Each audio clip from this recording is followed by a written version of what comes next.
دوستو، بہت ہی کم لوگ جانتے ہیں واقعہ کربلا کے بعد شہداؤں کو کس نے دفن کیا، کہاں دفن کیا اور کس طرح دفن کیا۔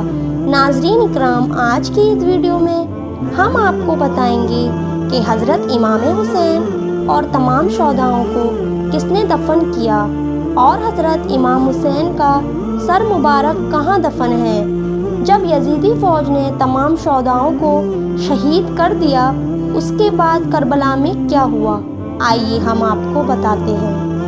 10 محرم کا دن گزرنے کے بعد اب وہ شام آئی جس شام میں کربلا کے جانثاروں کے جسموں کے کٹے ہوئے حصے زمین کربلا میں بکھرے ہوئے تھے۔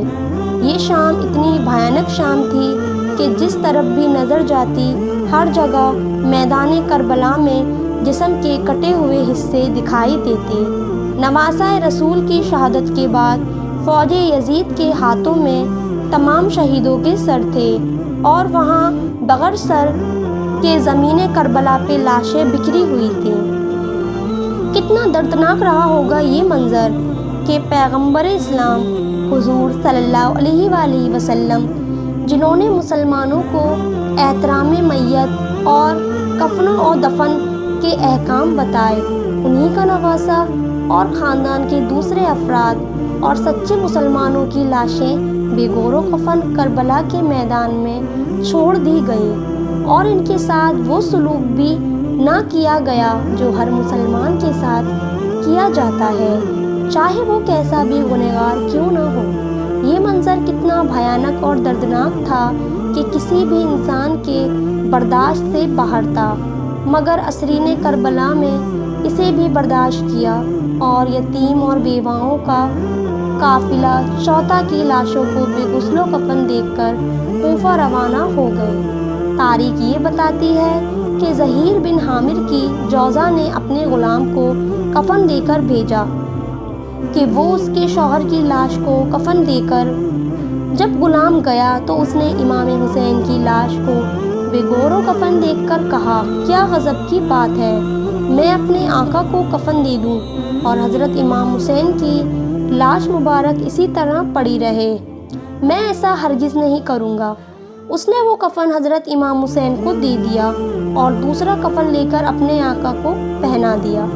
دوسری روایت یہ ہے کہ ابن سعد کے چلے جانے کے بعد شہادت کے تیسرے دن کربلائے بنی حاسد نے، جو قریب کے گاؤں غازرہ میں آباد تھا، انہوں نے حضرت امام حسین کو اور تمام شہداؤں کو دفن کیا۔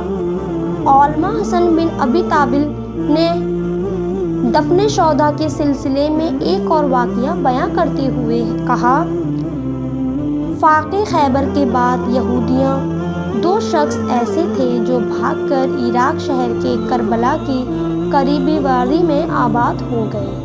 یزیدی فوج کے چلے جانے کے بعد ان لوگوں نے رات کو لاش سودا سے ایک نور تمیزہ نکلتے ہوئے دیکھا اور اس کرامات کے مشاہدوں کے بعد وہاں کے پوشندے کو ان لوگوں نے اکٹھا کیا اور کہا، یہ لاشیں اولیاء خدا کی معلوم ہوتی ہیں، لہٰذا ان کو دفن کیا جائے اور شہادت حاصل کی جائے۔ اس کے بعد ان لوگوں نے شہداء کربلا کو دفن کیا۔ حضرت امام حسین رضی اللہ تعالی عنہ ایک قبر میں دفن کیے گئے جہاں اس وقت آپ کا مزار مبارک موجود ہے، اور امام حسین کے بعد حضرت علی اکبر کو دفن کر دیا گیا اور پھر اس کے بعد دوسرے اہل بیت اور صحابہ کو ایک گڈھا کھود کر سب کو ایک ساتھ دفن کر دیا گیا، جسے گنز شہید کہتے ہیں۔ اور حضرت عباس جو کہ نہر فرات کے کنارے غازرہ کے راستے میں شہید ہوئے تھے، اس لیے ان کو وہیں دفن کر دیا گیا جہاں آپ کا اس وقت روضہ مبارک موجود ہے۔ دوسرے شہداؤں کی قبروں کا یقین نہیں کیا جا سکتا، صرف یہ معلوم ہے کہ وہ امام حسین کے ارد گرد دفن ہوئے ہیں۔ حضرت امام حسین رضی اللہ تعالی عنہ کا سر مبارک کہاں دفن ہے، اس سلسلے میں بہت سے اختلاف پائے جاتے ہیں۔ اس میں کئی ساری روایتیں آتی ہیں۔ ایک روایت میں آتا ہے کہ حضرت امام حسین رضی اللہ تعالی عنہ کا سر مبارک تمش میں تبدیل کیا گیا ہے۔ ایک روایت کے مطابق آپ کا سر مبارک کربلا شریف لایا گیا اور آپ کے جسم مبارک کے ساتھ سر مبارک کو تدفین کیا گیا۔ ایک روایت یہ بھی ہے کہ آپ کے سر مبارک کو مدینہ شریف لے کر آئے اور آپ کی والدہ حضرت سیدہ فاطمہ کی قبر کے بازو میں تدفین کر دیا گیا۔ ایک روایت یہ بھی ہے کہ یزید نے کہا، حضرت امام حسین رضی اللہ تعالی عنہ کا سر لے کر جاؤ اور پورے شہر میں اس کا جلوس نکالو۔ جب یزید فوج جلوس نکالتے ہوئے اسکلن پہنچے تو اسکلن کے حاکم نے کہا، خبردار اگر حضرت امام حسین کے مبارک سر کا جلوس نکالا۔ پھر انہوں نے آپ کے سر مبارک کو لے کر وہیں تدفین کر دیا۔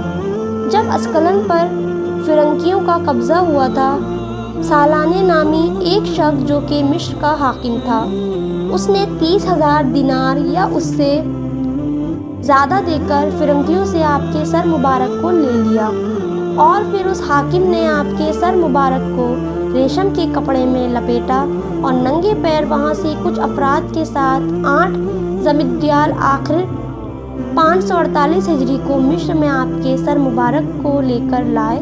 لوگ بتاتے ہیں کہ اس وقت بھی امام حسین رضی اللہ تعالی عنہ کا سر مبارک بالکل تر و تازہ تھا اور اس میں خون بھی نظر آ رہا تھا۔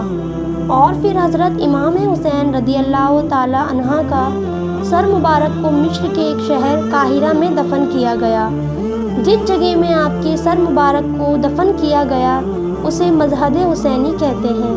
ناظرین اکرام، ایک بہت بڑے بزرگ ہیں، ان کا نام شاہ شہاب الدین بن حنیف ہے۔ وہ اس کشمکش میں تھے کہ یہاں پر حضرت امام حسین رضی اللہ تعالی عنہ کا سر مبارک ہے یا نہیں۔ اس کے بعد حضور صلی اللہ علیہ وآلہ وسلم نے آپ کو خواب میں بشارت کے ذریعے سمجھایا کہ یہیں پر میرے نواسے حضرت امام حسین کا سر مبارک تدفین کیا گیا ہے۔ شاہ شہاب الدین فرماتے ہیں کہ اس دن سے مجھے یقین ہو گیا کہ حضرت امام حسین کے سر انور یہیں پر ہے۔ پھر میں نے مرتے دم تک حضرت امام حسین کے سر انور کی زیارت نہیں چھوڑی۔ کون بلائے گا وہ سجدہ حسین کا، خنجروں تلے بھی سر نہ جھکا حسین کا۔ مٹ گئی نسل یزیدی، کربلا کی خاک میں قیامت تک رہے گا زمانہ حسین کا۔ قرآن کہتا ہے، مرتے نہیں خدا والے، یہ شان رکھتے ہیں دنیا میں مصطفیٰ والے۔ ہوائیں کفر نہ ٹھہری تو دیکھنا ایک دن نکل پڑیں گے زمینوں سے کربلا والے۔ دوستو، اگر آپ کو یہ ویڈیو پسند آئی ہو تو اس ویڈیو کو لائک کریں، اپنے دوستوں کے ساتھ زیادہ سے زیادہ شیئر کریں۔ ایسی ہی ویڈیو دیکھنے کے لیے ہمارے چینل کو اسلامک کہانی ضرور سبسکرائب کریں۔ دوستو، تب تک کے لیے خدا حافظ، ملتے ہیں اسی طرح نیکسٹ ویڈیو کے ساتھ۔